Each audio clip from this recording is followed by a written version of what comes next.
uma palestra aqui da OAB 249, e hoje, o dia de hoje, vai estar com o doutor Renato. Seja muito bem-vindo à subseção de Francisco Morato, e não poderia de agradecer às presidentes da comissão, doutora Ellen e doutora Evelyn, pelo excelente trabalho que aí estão desenvolvendo e trazer uma temática muito importante para o dia de hoje, o final da nossa tarde, né, que se inicia. Sem mais delongas, eu peço que quem queira a emissão de certificado da palestra, coloque o nome e o e-mail no chat, que a gente depois disponibiliza, e eu vou passar a palavra para a doutora Evelyn. Boa tarde a todos. Ótima palestra a todos. Obrigada, doutora Vanessa. Boa tarde a todos. E essa semana que nós comemoramos mais um dia, né, da adoção, agora no próximo dia 25, nós temos a brilhante palestra do doutor Renato. Agradeço a minha companheira aí de comissão e presidente, doutora Ellen, que está comigo nessa luta. Eu vou ler o currículo do doutor Renato, para quem ainda não o conhece. É um currículo muito rico. Dr. Renato Bertatti é médico, começou sua carreira em 1989, dedicado ao estudo da medicina holística. Agregou à sua formação treinamentos de especialização na Índia, Europa e Estados Unidos. Como treinador de Hosho-terapia e meditação, organizou cursos e treinamentos no Brasil por mais de 10 anos. Em 1988, conhece Mimamsa Eric Farney, e em 1997 o trabalho de constelação familiar de Bert Helling. A partir de 1999, já formado como constelador, começa a acompanhar os trabalhos de Bert pela Alemanha, Austrália, México, Colômbia, Argentina e Brasil. Organizou a vinda de Bert Helling ao Brasil em 2012 e 2013, primeiro brasileiro a trabalhar com constelação familiar e organizacional e primeiro brasileiro a ministrar treinamentos nessa área. Faz consultoria empresarial e dá cursos no Brasil, na Europa e na Ásia. Como docente, participa da formação de consteladores no âmbito nacional e internacional, autor de livros como Adoção, Como Alcançar o Sucesso, um olhar sistêmico sobre o processo de adoção, em 2017, Saúde, um olhar, Constelação Familiar, volume 1, Um Novo Conhecimento, em 2022, e o volume 2 veio agora em 2023. Seja muito bem-vindo, doutor Renato, é um prazer ter o doutor conosco aqui na nossa subseção, e eu posso falar particularmente que eu sou apaixonada pela adoção desde a época de faculdade, hoje atuo como voluntária num abrigo, então acredito que para mim é muito engrandecedor ouvir o doutor com tanta bagagem e trazer para a nossa subseção. Muito obrigada. Doutora Ellen. Boa tarde a todos. Eu agradeço a presença de todos, em especial o Dr. Renan, que se disponibilizou, o Dr. Renato, que se disponibilizou para compartilhar o conhecimento aqui conosco. Isso não tem preço, a gente só pode agradecer, porque a nossa consciência vai sendo expandida cada vez mais. Estamos aqui todos como aprendizes, doutor. Muito obrigado. E eu retorno a palavra, então, para a doutora. Então, agora já passo a palavra ao nosso palestrante. Bom, antes de mais nada, muito obrigado pelo convite de estar aqui com vocês num espaço, com certeza, muito precioso, valioso, né? Obrigado, Vanessa, obrigado, Evelyn, obrigado, Ellen, de me acolherem e me receberem para falar sobre um tema que eu também acho muito especial. Embora eu quero trazer para vocês aqui um olhar sistêmico, né, de como o olhar sistêmico olha para o processo da adoção. Então, é um prazer compartilhar isso com vocês e estou super aberto em determinados momentos, se vocês quiserem fazer perguntas, fiquem à vontade, eu estou super à disposição. E também, se quiserem compartilhar experiências, também isso torna tudo isso muito enriquecedor. Então, eu gostaria de começar falando sobre paradigmas, né? Quando falamos de adoção, existem paradigmas acerca desse tema, né? Existem pensamentos muito frequentes, verdadeiros paradigmas acerca das pessoas que entregam um filho para adoção, e também existem paradigmas acerca das pessoas que se dispõem a adotar as crianças. Então, é muito importante a gente começar olhando para esses paradigmas. E, portanto, quando nós olhamos sistemicamente, a gente vê que quando uma mãe entrega um filho para adoção, ao contrário do que muitos pensam que é um ato de desamor, ali contém um amor. Ali contém um ato de amor. As mães, elas intrinsecamente sempre amam seus filhos, e quando elas entregam esse filho para adoção, elas o fazem porque elas sentem que elas não têm condição de cuidar dessa criança. Elas não sentem que elas têm algo o suficiente para dar para essas crianças. Ou, até mais do que isso, que ficar com essas crianças traria algum tipo de risco de vida, de sobrevivência para essas crianças.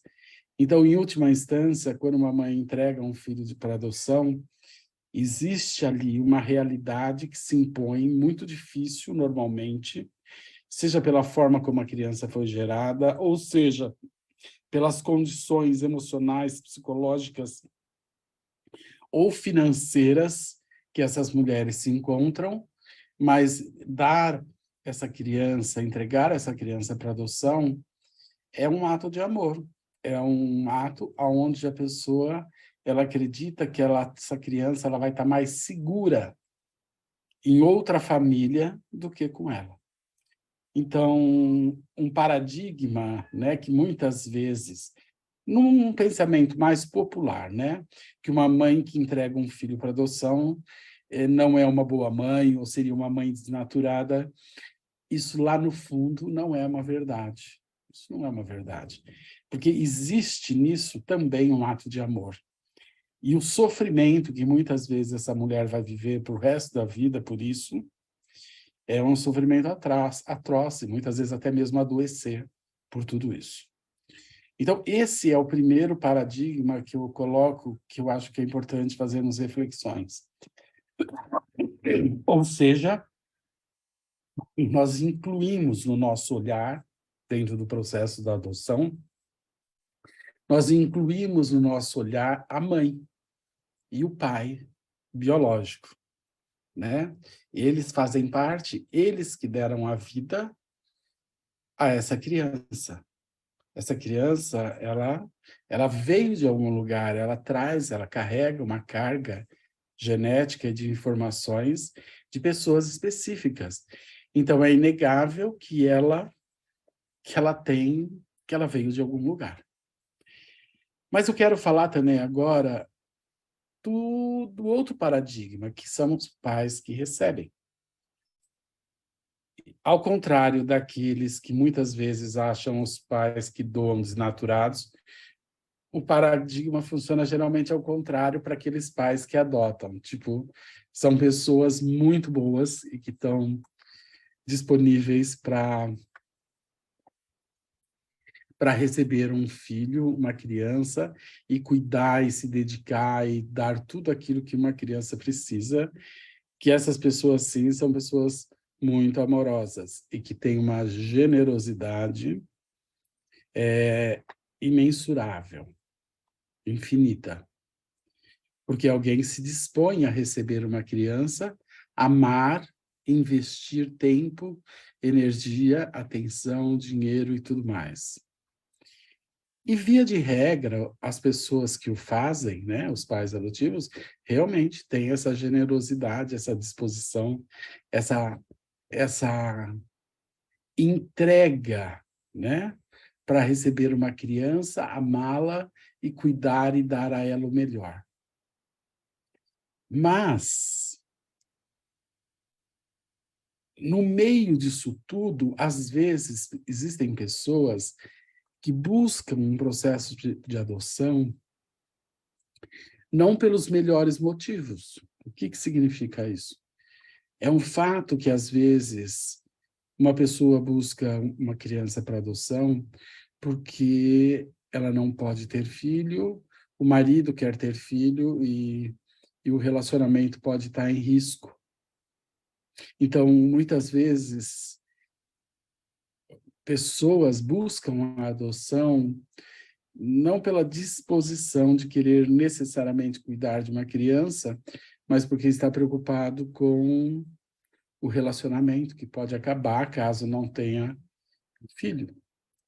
Assim como, outras vezes, as pessoas podem buscar a adoção não porque elas estão realmente muito interessadas na criança, mas porque elas querem usar a criança para preencher algo na sua vida.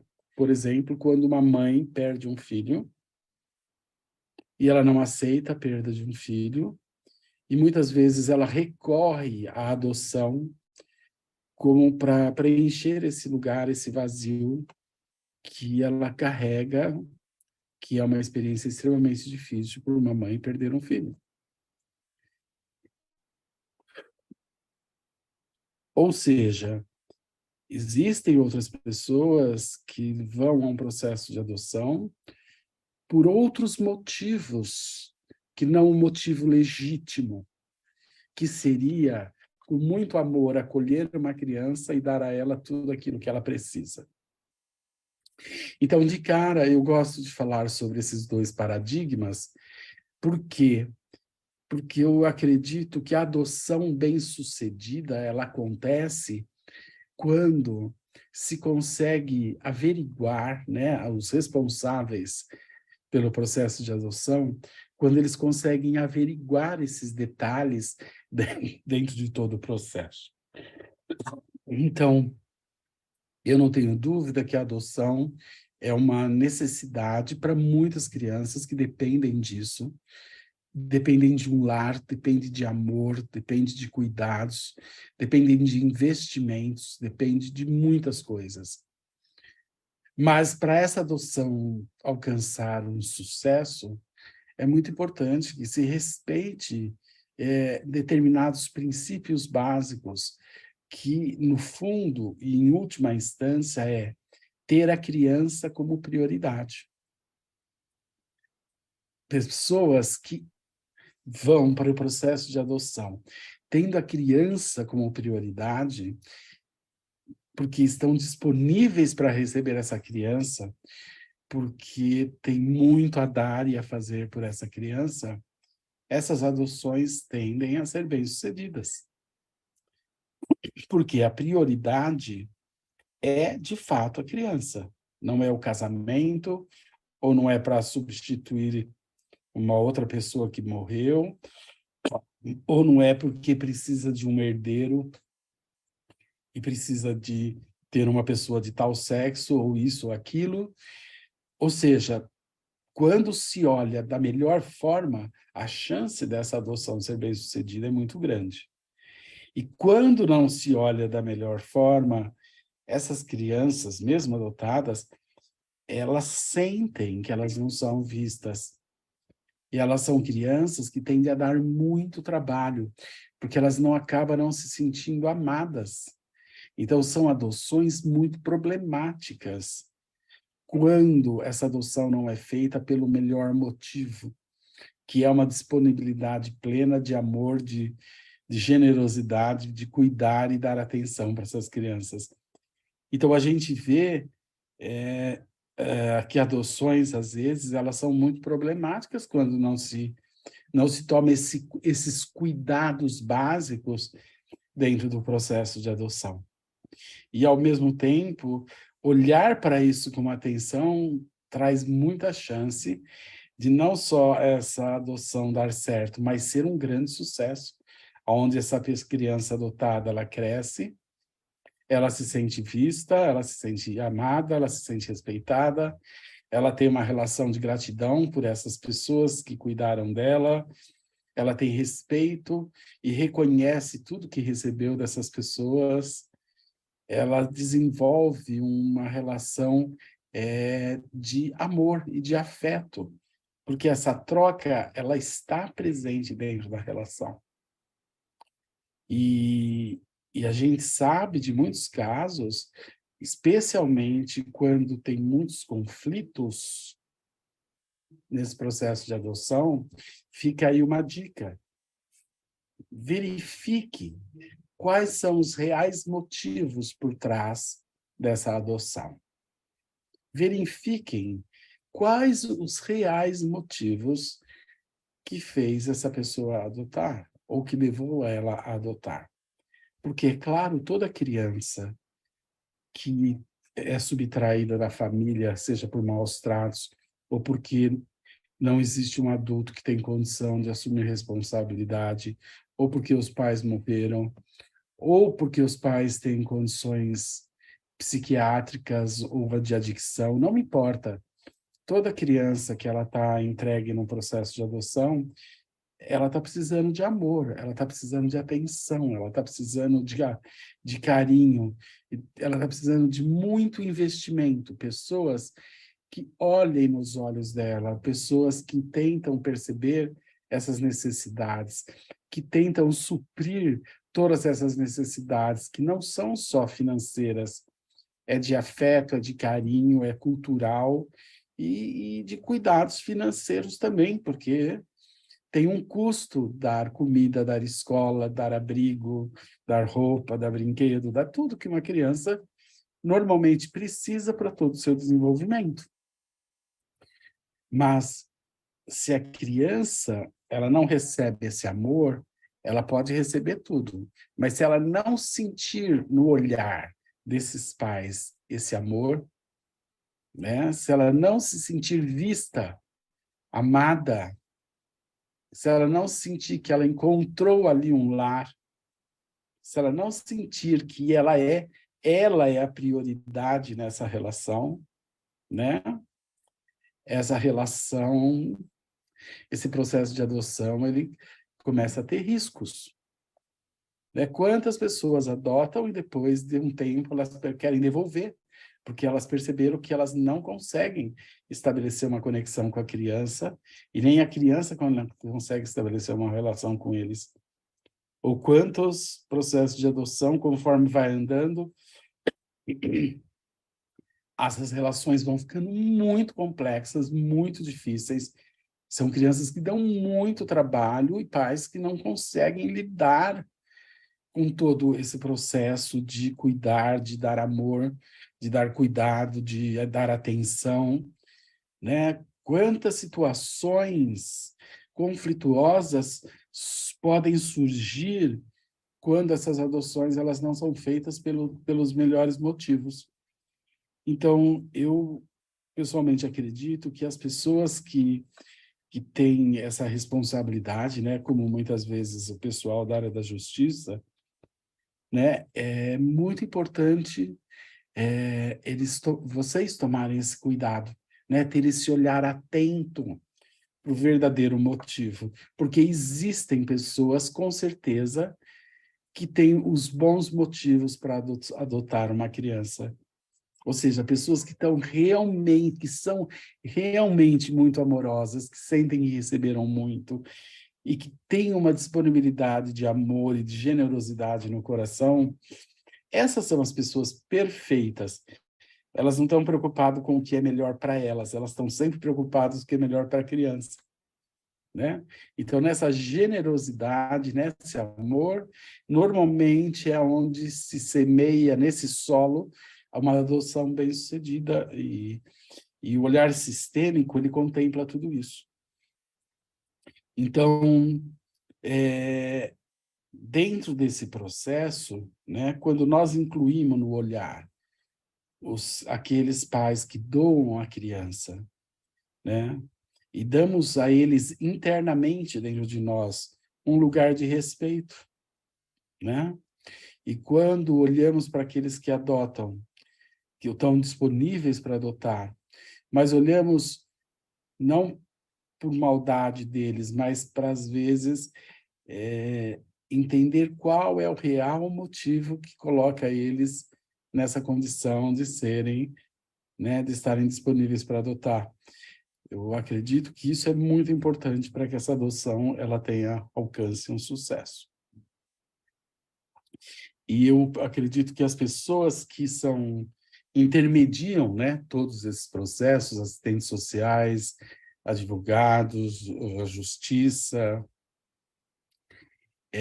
vocês têm um papel incrível, muito importante, né, dentro de todo esse processo. É um papel essencial, fundamental, porque vocês fazem essa conexão com as várias pontas, né?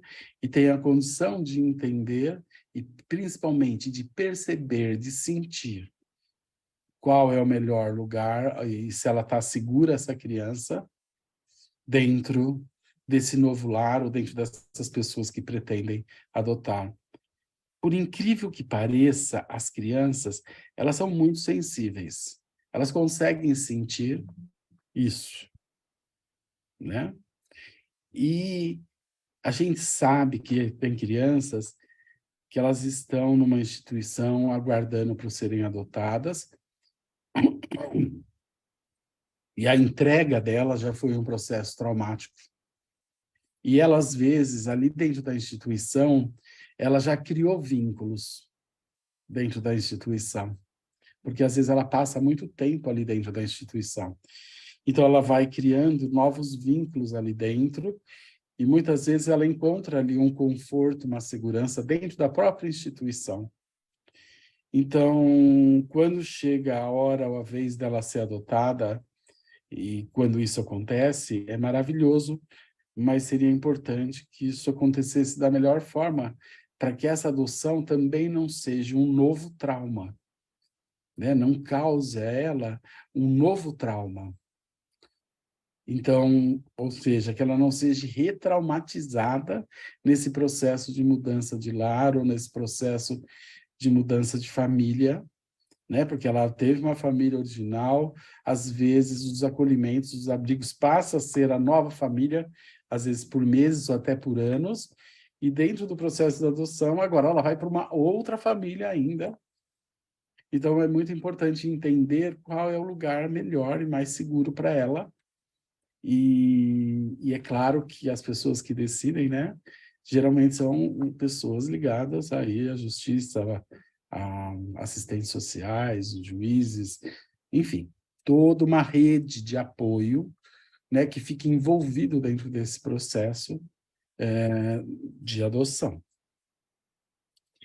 E é claro, eu também não posso deixar de falar que, infelizmente, no Brasil existe muito... É horrível a gente falar isso, mas é uma realidade. Existe tráfico de crianças, né? Pessoas que contratam, pagam para roubar, sequestrar crianças, subtrair crianças. A gente vê crianças sumindo toda hora. Então, é muito triste a gente falar sobre isso, e nós não podemos deixar de falar sobre isso, porque crianças... Existe mercado negro para isso também no Brasil, e talvez em outros países, talvez não, com certeza também em outros países. Então, é também importante estarmos atentos a isso, que tem pais que não entregam suas crianças, pelo contrário, eles são subtraídos, né, dos seus filhos, numa situação onde menos se espera, e essas crianças aparecem ali como tendo sido entregues a processos de adoção. Então, isso também é uma situação dramática e difícil, e que é importante que estejamos atentos, né? Muito atentos a tudo isso. Portanto, A adoção bem-sucedida é aquela que os pais adotivos, eles olham para a criança e têm a criança em primeiro lugar. E que o fazem por amor, por muita generosidade e disponibilidade, e que coloca a criança em primeiro lugar. Não é o casamento, não é um capricho. É uma necessidade de dar amor e acolher com amor uma criança que está precisando muito desse acolhimento, desse cuidado, de todos esses cuidados, de um lar, de um lugar quente que a acolha, né? Um lugar quente que a receba, um lugar que traz a ela segurança, que traz a ela acolhimento, adultos que a defendam e as proteja das dificuldades especiais que todas as crianças vivem, adultos que tenham paciência, que cuidam dessa criança com amor e ensine ela, né, a olhar para a vida e diferenciar as situações difíceis e as situações complexas, né? Ou seja, que sejam pessoas que se colocam como adulto e cuidem dessa criança como toda criança merece ser cuidada e merece ser amada, né? Então, quando uma criança tem a sorte de encontrar pessoas assim, é uma felicidade para todos, porque essa criança tem tudo aquilo que ela precisa e esse adulto, né, esses pais, eles ganham essa honra, né, essa honra de poder cuidar do filho de uma outra pessoa e que agora ela acaba se tornando responsável por essa criança que sai esse adolescente ou esse adulto.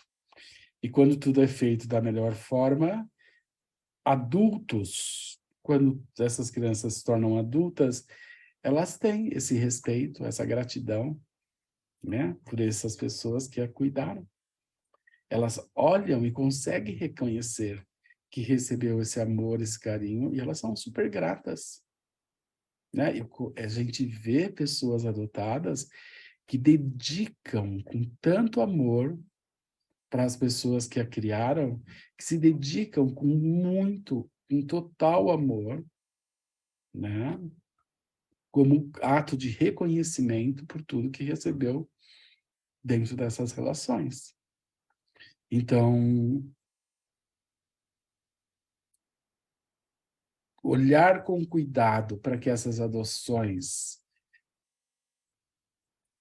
sejam bem-sucedidas, eu acho que é uma forma de se evitar retraumatizar a criança, é uma forma de evitar com que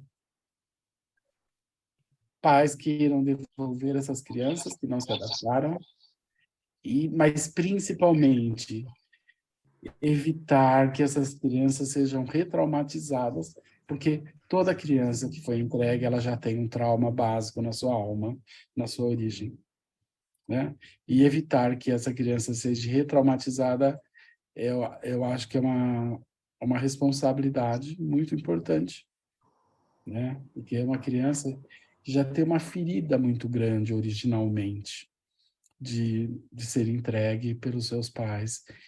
E cabe a nós lidarmos com muito cuidado, com muito amor e com muito respeito por essa ferida, né? Para que a gente não seja a gente que vá machucar em cima dessa coisa já machucada com as decisões, né? E dentro de todo esse processo.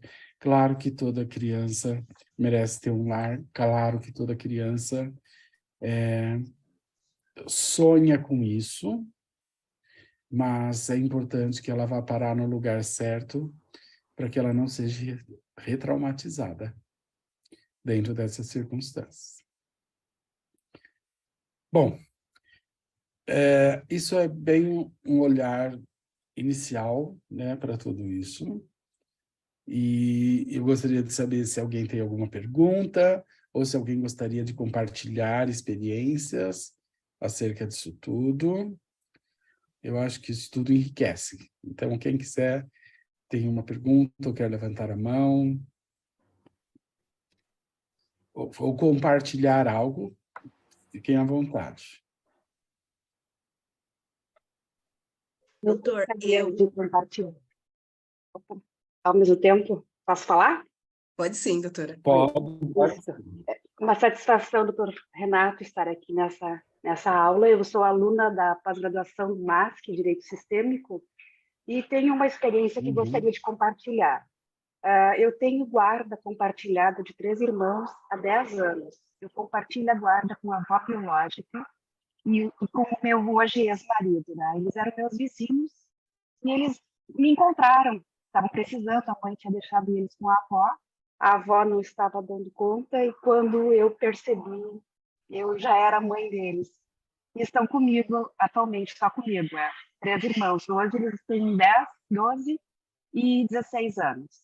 E aí eu mudei de cidade, e hoje eles convivem com a mãe biológica, né? Então eu reaproximei eles, ela tinha se afastado pela distância de outra cidade, e eu mudei para a cidade natal deles, que também era a minha cidade, onde eu estudei, onde eu fiz a minha faculdade, que é a Santa Maria, coração do Rio Grande do Sul. E hoje, então, eles estão tendo essa convivência. E eu busquei as histórias dos pais também, e na medida do possível, eu vou promover esses encontros, desde que seja seguro para eles. Eles vêm de uma história assim de violência, drogas, prostituição, né? Mas eu sou delegada de polícia, então assim eu consigo protegê-los, consigo resgatar a história deles e identificar os riscos, né? E conduzi-los assim de uma forma saudável nessa convivência. Eu consigo ver assim já talvez uma visão sistêmica nesse meu processo, né? De guarda compartilhada com família biológica. Dizer que seja fácil, que tenha sido fácil, não foi. Porque eu entrei para a família deles e eles entraram para a minha família. Nós misturamos os nossos sistemas, né? Hoje, com esse conhecimento que eu venho aprofundando há 2 anos, eu consigo entender melhor. Mas quando tudo aconteceu, não foi uma decisão. Eu fazia fertilizações, eu tive 3 abortos, eu não tive filhos biológicos. Hoje eu tenho 51 anos, então já ficou para trás. Mas eu tive 3 abortos e recebi 3 irmãos. Essa é a minha história. Que história linda! Essa história, Elaine, da guarda compartilhada, geralmente com a família, né? Geralmente é uma opção também maravilhosa. O Bert costumava dizer que quem se dispõe a assumir a guarda de uma criança, essa pessoa ela tem que ser merecedora disso. E ela não pode permanecer segura de que ela teve a guarda, agora isso é para sempre. Então, eu costumava dizer que a forma mais saudável é que essa pessoa ela tenha que ficar sempre provando seu amor, que ela tenha que ficar sempre provando todo o seu cuidado, toda a sua proteção, que é isso que torna essa pessoa merecedora dessa relação com a criança, né? Então, aproximar esse trabalho que você fez, por exemplo, de aproximar ela da família dela de origem, é um trabalho incrível. Isso envolve, é visível que num ato como esse, que a Elaine relata, ela não está preocupada com o que é melhor para ela, e sim qual é o melhor para as crianças, para os filhos. Porque para ela, o melhor talvez seria ter esses filhos para si, e não ter que dividir qualquer dificuldades de valores, crenças e educação. Mas como ela está interessada no que é o melhor para as crianças, ela coloca a sua necessidade, o seu desejo, em segundo, em quinto lugar, porque o mais importante são as crianças, são os filhos. Então, isso É o segredo de vocês poderem estar todos convivendo em harmonia, porque você de fato olha para as reais necessidades deles e não para as suas, porque as suas você é adulta, eles eram crianças ou ainda são. Então, assim, o bom olhar traz isso, esse sucesso, onde todos que fazem parte do campo têm lugar e pode ocupar esse lugar. Então, esses filhos, eles podem, sim, acessar a mãe ou a avó, e pode conviver com eles, assim, de um jeito. E com isso, você ganha o respeito dessas pessoas. E ganha o respeito dos filhos, né? E dessa forma, o amor flui de forma saudável entre todos vocês. Porque todos os lugares são respeitados. Cada lugar fica respeitado dentro dessa dinâmica. E aí o amor flui quando os lugares são respeitados, né? Que lindo. Obrigado de você compartilhar. Isso é um sucesso. Gratidão. As pessoas me questionavam, diziam que era loucura minha entrar numa história, entrar na vida de crianças, sem um título inicialmente. Eu disse, mas eu não preciso de título de propriedade, nem de posse. Eu vou estar na vida dessas crianças enquanto elas precisarem de mim, enquanto elas estiverem disponíveis para que eu possa estar. Porque eu sou adulta, eu posso me recuperar se eu sofrer a perda, mas as crianças terão esse tempo de qualidade e não ficarão esperando por algo que talvez venha a acontecer. Gratidão. Perfeito, é exatamente isso. Como adulto, que é o que se envolve num processo de adoção, uma parte adulta e outra parte criança, espera-se que os adultos se comportem como adulto, né? E que olhe para a criança como criança e que precisa de amor e proteção. Ela não precisa de que alguém tenha posse sobre ela. Ela precisa ser amada, ela precisa ser respeitada, ela precisa ser vista. Ela não precisa de alguém que se sinta dono dela. Não, ela precisa de alguém que a proteja, que oriente, que cuida, e principalmente que ame e que veja e sinta as suas necessidades. Não precisa de título, ela não precisa disso. Quem poderia ou perguntar?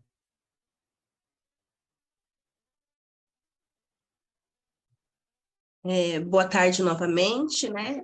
Alguns aqui já me conhecem da comissão e vão saber esse relato meu, doutor, mas eu tenho uma pessoa na minha família que chegou para nós com 46 dias por meio da adoção. E eu olhava para ela e falava assim, como que uma mãe abandona um bebezinho assim?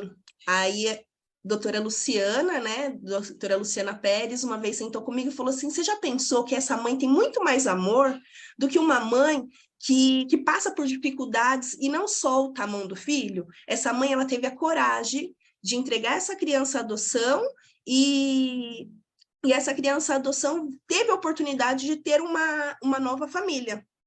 E olhando dessa forma, eu comecei a reverberar até os dias mais atuais que eu tive o prazer de conhecer a mãe dessa criança. E quando eu a conheci, a mãe biológica, eu senti gratidão.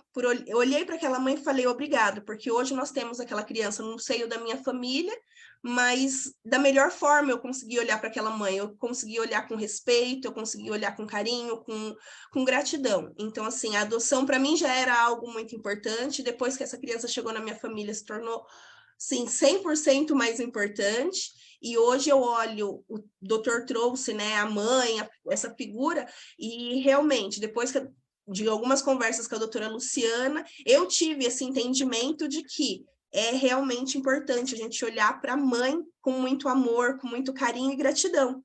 Porque se não fosse aquela mãe, hoje nós não teríamos a nossa pequena.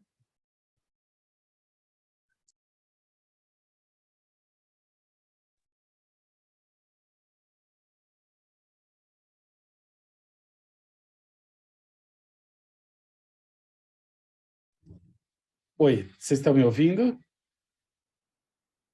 Agora sim, doutor. Agora sim, doutor. Tá. Então, a criança sente quando pais adotivos olham com esse amor e com essa gratidão para os pais biológicos. E aí essa criança, através desse olhar, faz ela se sentir muito bem-vinda e amada. Porque ao sentir que esses pais adotivos são gratos aos pais biológicos por darem a vida a ela, a criança, quando a criança sente isso dos pais adotivos em relação aos pais biológicos, essa criança se expande, ela se enche, porque ela se sente muito amada, muito vista, muito respeitada. Isso é simplesmente maravilhoso. Eu posso tirar uma dúvida? Claro. Eu sou Regina Célia, sou do CDCA da OAB de Jacareí, São Paulo. Tudo bem? Tudo bom. Como a colega ela falou, ela tem uma criança adotada na sua casa. Na minha família, eu tenho uma prima e um primo que adotaram 2 meninas há 40 anos atrás pela adoção brasileira. E o interessante é que são mães distintas, tá? A mãe de uma delas era uma pessoa extremamente depressiva e ela rejeitou a criança quando teve a criança. Aí a família achou por bem dá-la em adoção. E a notícia que veio do médico original para minha prima foi de que ela teria que cuidar dessa criança o resto da vida com o maior amor que ela puder dar, porque ela tinha sérios indícios de ter o mesmo problema que a mãe tinha, que era depressão profunda. E, infelizmente, essa criança hoje está com 39 anos e tem depressão profunda há 35 anos. Minha prima, ela sofre com isso até hoje, mas tratam essa criança com muito amor. E ela, aparentemente, é normal, mas psicologicamente tem esse problema. E é interessante, é uma situação que nós estamos vivendo. Até então eu achava que isso não existia, de uma criança pegar essa herança negativa da mãe. Isso é comum?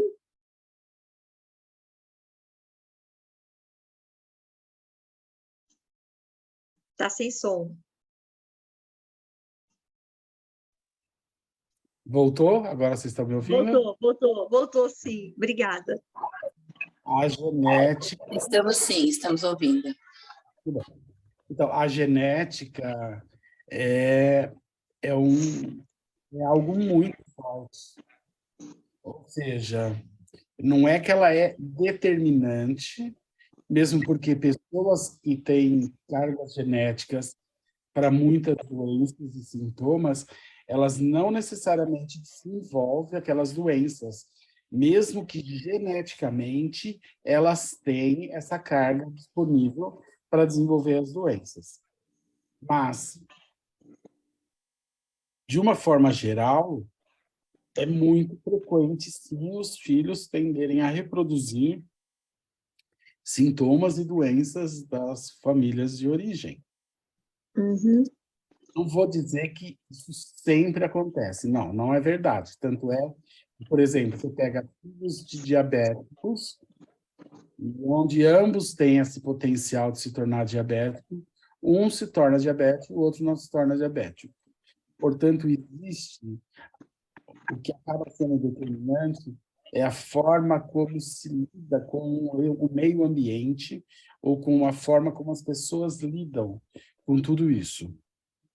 Ter o potencial significa que tem um potencial, mas não significa que vai desenvolver. Então, existem outros fatores que acabam sendo determinantes, além da genética, além da herança genética, da herança de sintomas, de cromossomos, etc. Então, existem os fatores ambientais que são determinantes para o surgimento.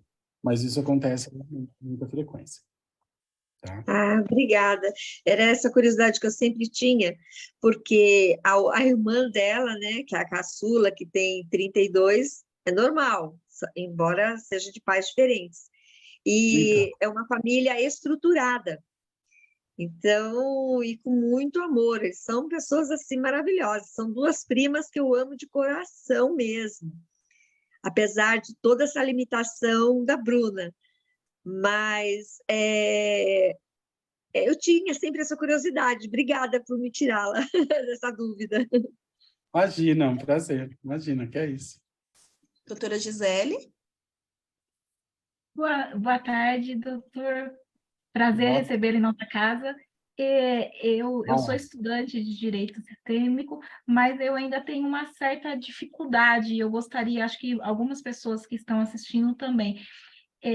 Quem não tem esse convívio com o direito sistêmico, que é novo, inclusive, no judiciário, como que o senhor orientaria para a gente ter esse olhar diferente, para a gente orientar os nossos clientes, ou os nossos amigos, que seja, para ter essa facilidade que o doutor fala com tanta clareza, com tanta tranquilidade? O que seria para a gente entender melhor, doutor?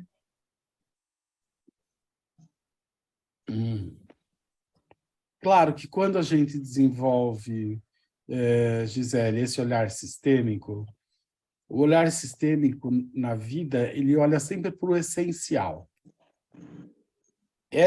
Isso é uma das características do olhar sistêmico. Ele olha para os fatos, para a essência. E a essência de tudo é sempre onde contém a força original. Então, quanto mais próximo nós permanecemos das questões essenciais, originais, mais nós nos mantemos conectados com essa força.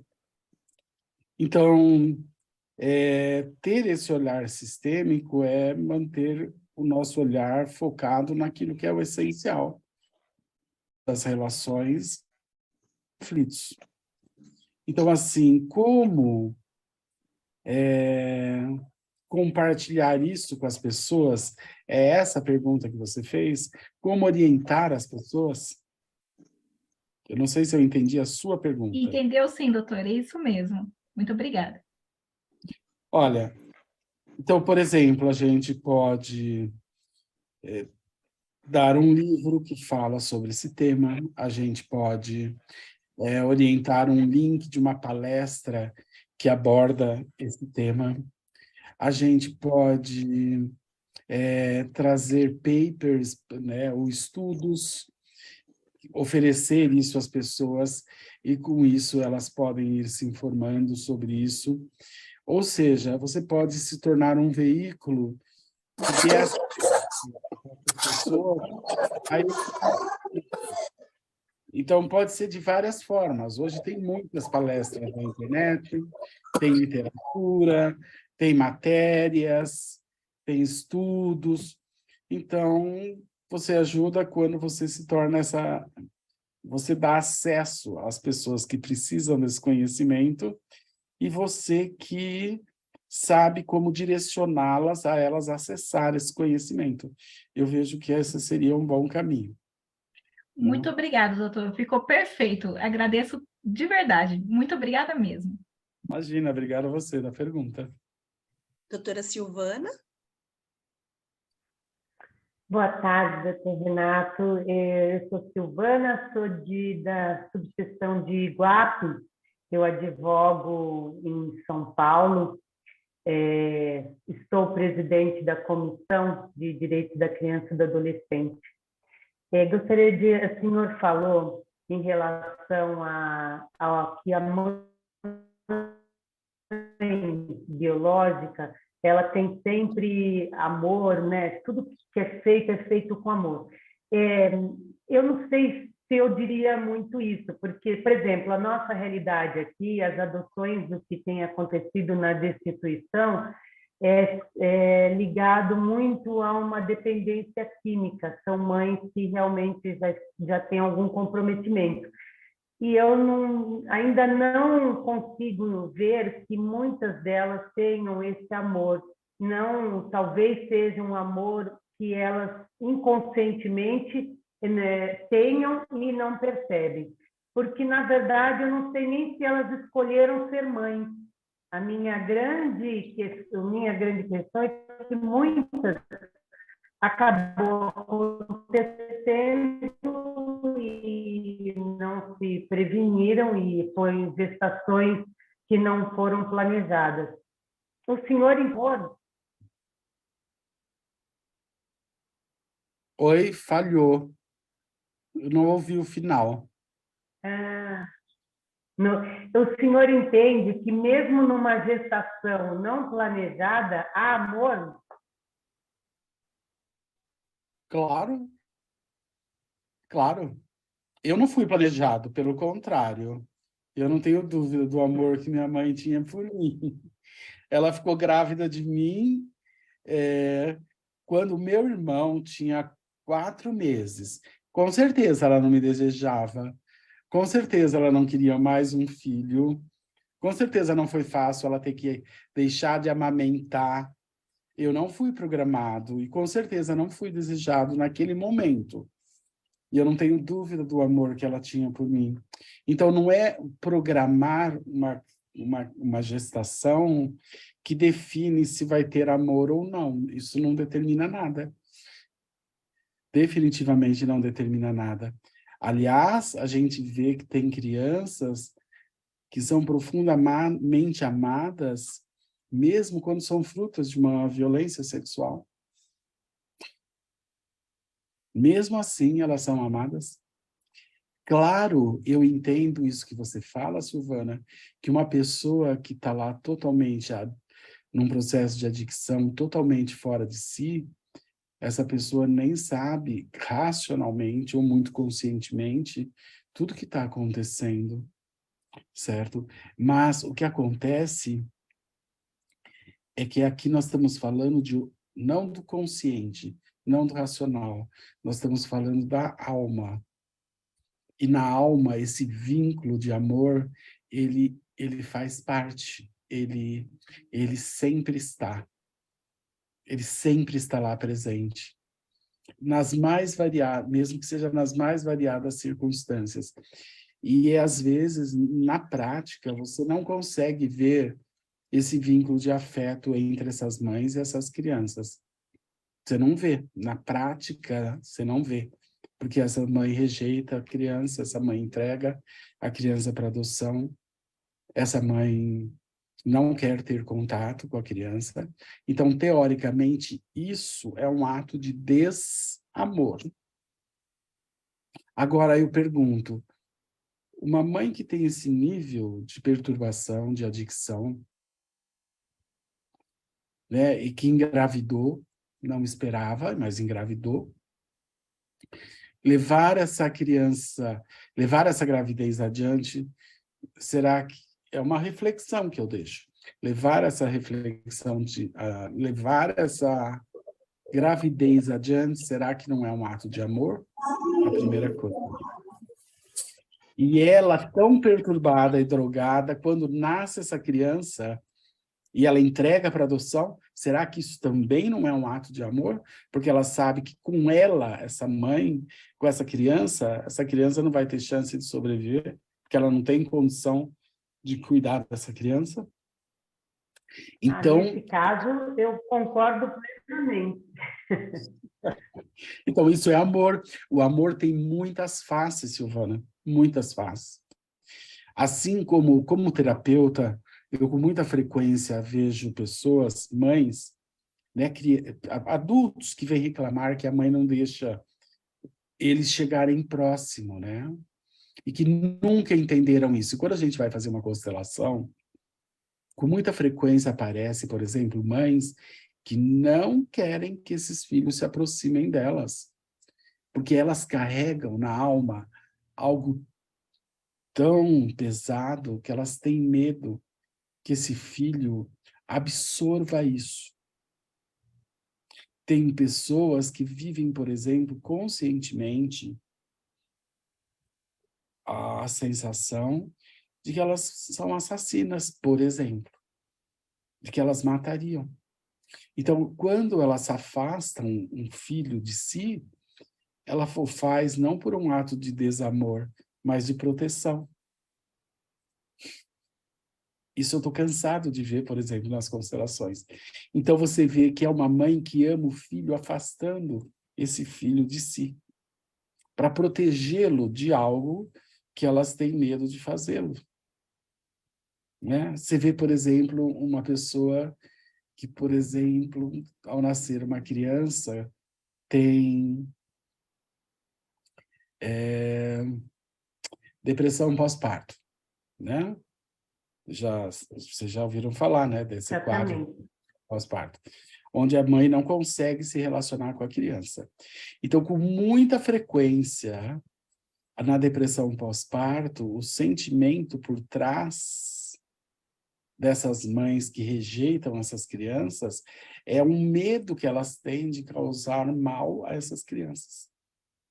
De, num ato de uma crise ou de um nervosismo, elas poderem maltratar ou até mesmo sacrificar a criança.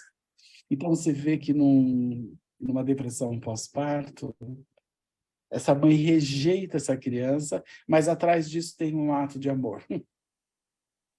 Então, assim, na alma... Pode ser que os 9 meses também se construa isso, né? Imagino que durante 9 meses se faz essa construção desse afeto. Eu também penso que o afeto é possível para quem teve, né, esse afeto. Agora, muitas vezes a gente tem mães que nesse estágio todo aí de dependência, também vem de uma situação de falta de afeto. Sim, é verdade. Muitas mães não sabem, nunca receberam e não sabem dar esse afeto. Mas aí é muito importante a gente diferenciar duas coisas, Silvana. Uma coisa é falar sobre aquilo que a pessoa tem consciência, sobre o psicológico, sobre o racional, sobre a consciência. E outra coisa é falar sobre a alma, que é o nível de conexão que se estabelece entre as pessoas, mas que as pessoas não têm consciência. Tá? Então, aqui, às vezes, nós estamos falando sobre essa conexão na alma, e não sobre uma conexão psicológica, onde a gente vê que ali não tem claro essa conexão. Mas na alma isso está lá, é intrínseco. É chocante isso. Sim. Por Mas isso muito que eu obrigado. acho que, independente da situação, toda mãe que passa por um processo de destituição, eu acho que ela, no mínimo, merece muito respeito, porque não é fácil. Não é uma situação fácil para elas, realmente. E eu concordo muito com o senhor quando diz em relação às adoções. Nós estamos aqui na comarca com devoluções. As crianças passam por um processo de adoção e são devolvidas, não raro. Eu lhe digo que, olha, nesse momento nós estamos aí com uma grande frequência de devoluções. E isso eu acho que é muito pior do que uma criança que a mãe foi destituída. Eu concordo. Imagina, mas Silvana, agradeço, obrigada. Imagina, essas colocações são extremamente importantes. Imagina para essa criança que foi rejeitada pelos pais e agora elas são devolvidas de um processo de adoção. Como será que ela se sente como seres humanos? É o retraumatizar, né? É uma judiação na alma para essa criança, o sentimento dela de que ela não foi boa o suficiente para os pais e nenhuma outra família aceita ela, ou seja, ela internamente, ela se sente algo, ela carrega algo, uma estigma e um trauma difícil de ser tratado, né? É muito grave isso. Por isso daí o cuidado que eu falei para que a adoção tenha sucesso, que se olhe para pais que realmente estão disponíveis, né? Que não querem ser donos da criança, que querem o melhor para a criança. Obrigado, viu, Silvana? Muito importante que você trouxe. Eu que agradeço, muito obrigada. Mas realmente o sentimento de posse é outra conversa, que também acho que nos dificulta entender esse processo todo aí de trazer uma criança para si e que essa criança não seja uma posse, mas sim uma fonte de vida. Sim. Obrigada. Imagina, obrigado a você. Ellen? Olá, doutor. Nós vimos processos de adoção que deram certo, mas eu queria compartilhar um que deu errado. Né? O senhor está falando de retraumatizar e me faz lembrar um caso que eu acompanhei quando era presidente do CMDCA de Cajamar. A criança foi adotada e era um menino tão lindo, e daí então foi adotado, recebeu o nome do novo casal. Só que eu acho que ele fazia um jogo de maldades para testar o amor desses novos pais. Eles não suportaram e devolveram. E quando devolveram, esse menino ficou sem nome de pai e mãe no registro. Olha o tamanho do problema, porque não podia voltar, né? Porque destituiu a guarda, o poder familiar da mãe. E aí foi para novos pais. E aí os pais devolvem, não tem como voltar com a outra mãe. E aí essa criança ficou sem nome de pai e mãe. Eu não sei o fim, porque acabou meu mandato, e eu não sei o que aconteceu com essa criança por fim. Mas imagina um adolescente que não tem pai e mãe no RG, né? A gente sabe que já ter só o nome da mãe já traz um estigma. Imagina não ter nem pai nem mãe, né? Então, tem que realmente olhar para tudo isso, observar o porquê, o cuidado que essa criança vai precisar, porque, como o senhor disse, já tem muitos traumas, e aí vem um trauma desse tamanho, porque em vez de ajudar, prejudicou muito. Né? Muito, muito. É muito grave o retraumatizar. É muito grave, porque reforça já um sentimento de rejeição que a criança tem por ter sido entregue, de como ela não era boa o suficiente, porque a criança não entende que os pais o fazem pelo melhor para ela, ela se sente rejeitada. A criança não consegue entender essa linguagem complexa. Então, o retraumatizar é isso, é ela sentir rejeitada novamente. É como se confirmasse que ela não é boa o suficiente. É terrível, é terrível. Portanto, aquilo que a colega trouxe, né, de tomar, de ser responsável, né, de tomar a tutela junto com pessoas da família e tentar ver o melhor, geralmente é o mais bem, o que tende a trazer sucesso dentro dessa história. Né? Sim. Mas, Eu acredito que depois de tudo que o senhor trouxe para nós, a gente sai com uma consciência muito diferente dessa palestra para conduzir os processos de adoção que cheguem perto de nós, né? Nem que não sejam da nossa, que a gente vá participar, mas que a gente tenha conhecimento de levar aí para os desejosos de serem adotantes, né? Essa consciência é realmente o que você quer, né? É realmente o que a família deseja, né? E o senhor traz aqui os motivos bons e os motivos ruins, então traz uma consciência bem grande para a gente como pessoa e como profissional. Muito obrigada, viu? imagina que é isso, é um prazer compartilhar. Doutor, dá tempo de Agradeço. compartilhar uma coisa? Claro, da minha parte, sim. Como advogada, veio pela Defensoria Pública um caso para mim agora recente, tem 15 dias que eu estou tentando resolver. A minha cliente, ela é motorista de van junto com o marido e leva crianças à escola.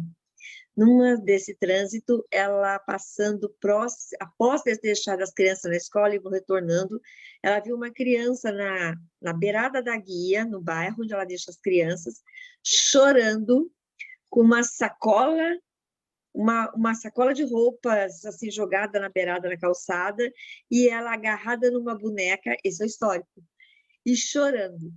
A criança tem 6 para 7 anos. Eles pararam a van, conversaram com a criança, acolheram a criança e foram direto para a delegacia. Fizeram o boletim de ocorrência, em seguida já foram para o Conselho Tutelar, e o Conselho Tutelar deu a tutela provisória para eles. E está seguindo o processo, agora eu como advogada pela Defensoria Pública para ela. O que acontece? Em 15 dias que a criança está com eles, a criança não quer mais ir para a mãe. E o histórico que veio por trás dessa criança é horrível. O padrasto violentou essa criança. E o casal que acolheu não sabia. Souberam depois que eu tomei conhecimento através da juíza da Vara da Infância e da promotoria da infância. Imagina esse casal, depois que soube desse fato. Querem mais ainda adotar essa criança, e a criança não quer ir com a mãe de jeito algum, embora a promotoria está querendo devolver a criança para a mãe. Olha que situação. Agora, eu entrei no meio também como conselheira de direitos, porque eu faço parte do CMDCA do meu município. Vê se pode uma coisa dessa, a promotora exigir isso, se a criança já foi violentada na origem, e a mãe pôs a criança na rua, porque eu não sabia mais o que fazer. Olha que situação triste. E a criança, com 15 dias com esse casal, ela não quer mais ir embora para a família, de jeito nenhum. O casal pegou tanto amor na criança, que até se inscreveram na lista de adoção para pegar essa criança como adoção. E agora a gente está nessa luta, né? Rezando para que dê certo, por conta da idade. Olha, eu admiro vocês que trabalham nessas áreas, porque vocês se deparam com histórias muito trágicas, muito difíceis. Como essa, né, por exemplo. Essa é uma história muito dramática.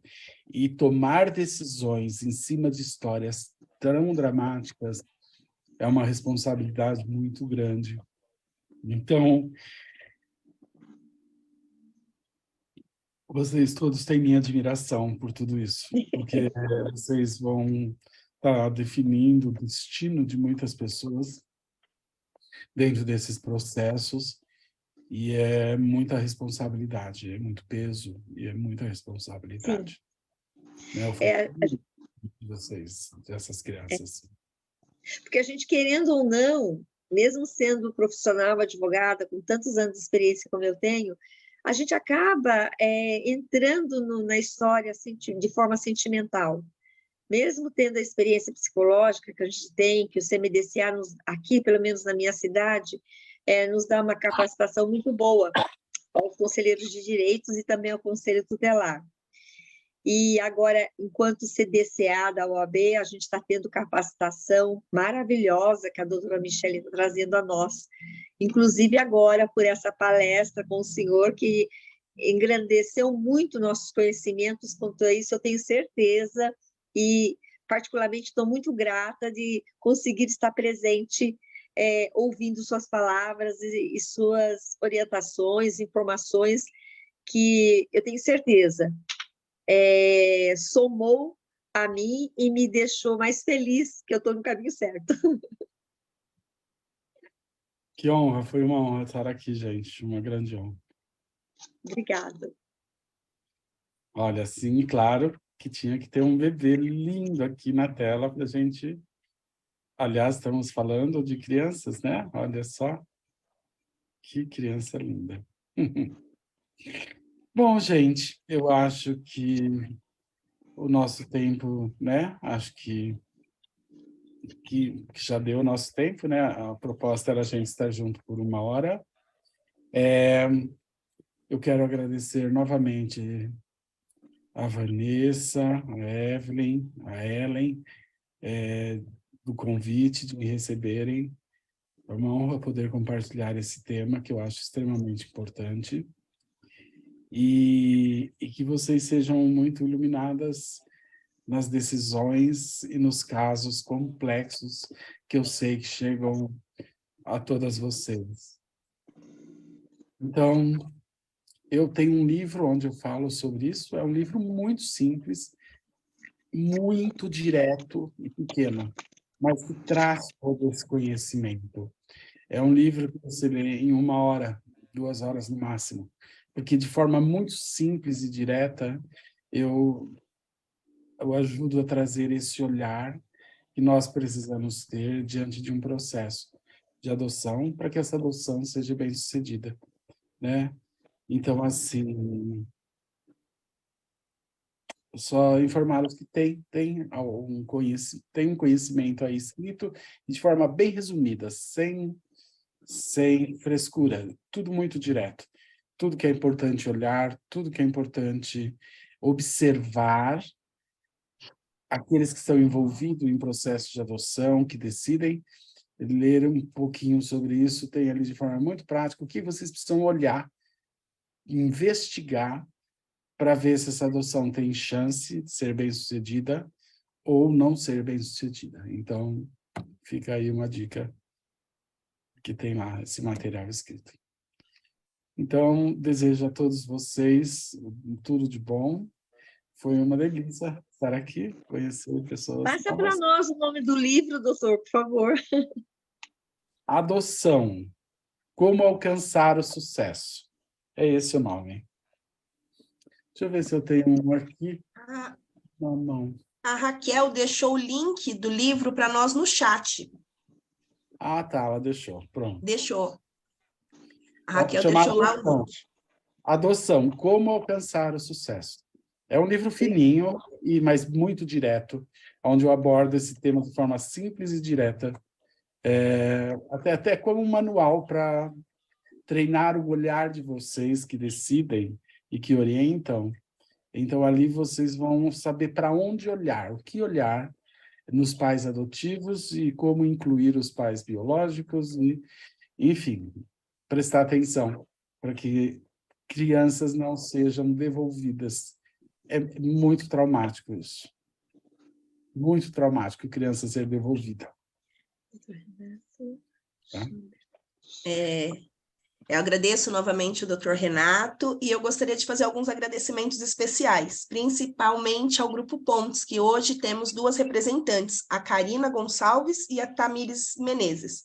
Elas são membros do grupo, né, membros da diretoria, e hoje estão aqui conosco. Aqui da comarca de Francisco Morato, elas são mesmo, então muito obrigado a elas que tiveram conosco nessa 1 hora e pouquinho que nós estivemos aqui. Aos membros da nossa Comissão de Direito Sistêmico, doutora Gisele, doutora Alexandra, deixa eu ver quem mais eu vi aqui, eu acredito que a doutora Ana, aos membros da minha comissão, que eu tenho com muito carinho, a doutora Fernanda, que é minha vice-presidente, a doutora Ivone, que também é presidente da Comissão de Meio Ambiente, agradeço muito vocês por estarem aqui conosco hoje, a diretoria, a doutora Vanessa, a doutora Mônica e a doutora Carla, e as doutoras do CDCA, que hoje estiveram conosco. Eu tive o prazer de conhecer algumas colegas do grupo. Então, agradeço muito a vocês que estão aqui conosco hoje. E a todos os que participaram, minha gratidão. Doutora Ellen? Bom, já disse, já comecei agradecendo, vou finalizar agradecendo a presença de todos, mas a dedicação e a entrega do Dr. Renato, que a gente sente que é de alma, né? Ele vai falando, vai arrepiando, a gente vai sentindo o movimento, né? E o nosso campo sente toda essa vibração. Eu agradeço muito, doutor, que tenhamos mais oportunidades. Com certeza vamos adquirir o livro. No grupo de Direito Sistêmico, nós temos reuniões às quartas-feiras, às 20 horas. Quem quiser participar, fala com a gente. E a gente está finalizando o livro do Bert Helling, e logo a gente vai começar outro.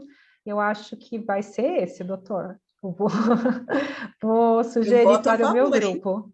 Voto a favor, Evelyn. Vou sugerir ao grupo. Fiquei muito curiosa em ampliar esse conhecimento. Então, mais uma vez, agradeço e faço votos que tenhamos outras oportunidades.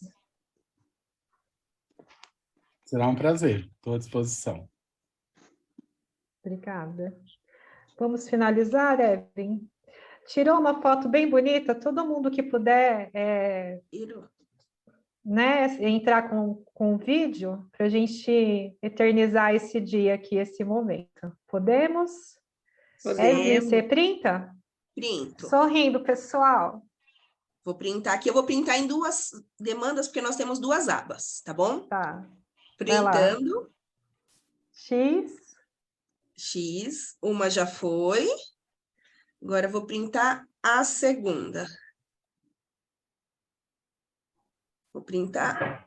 Prontinho. Começamos numa boa tarde e terminamos numa ótima noite. Obrigada a todos pela presença. Manu, Obrigada, obrigada a doutora. oportunidade, obrigada, Francisco Morato, muito obrigada. Obrigada, Francisco Morato, pelo convite, foi ótimo. Obrigada. Que bom, obrigada. Precisar de nós, de Jacareí, estamos aqui. Muito Tamo obrigada. juntos. Tchau, boa noite. Tchau, Boa tchau. noite. Boa noite, tchau. Boa noite.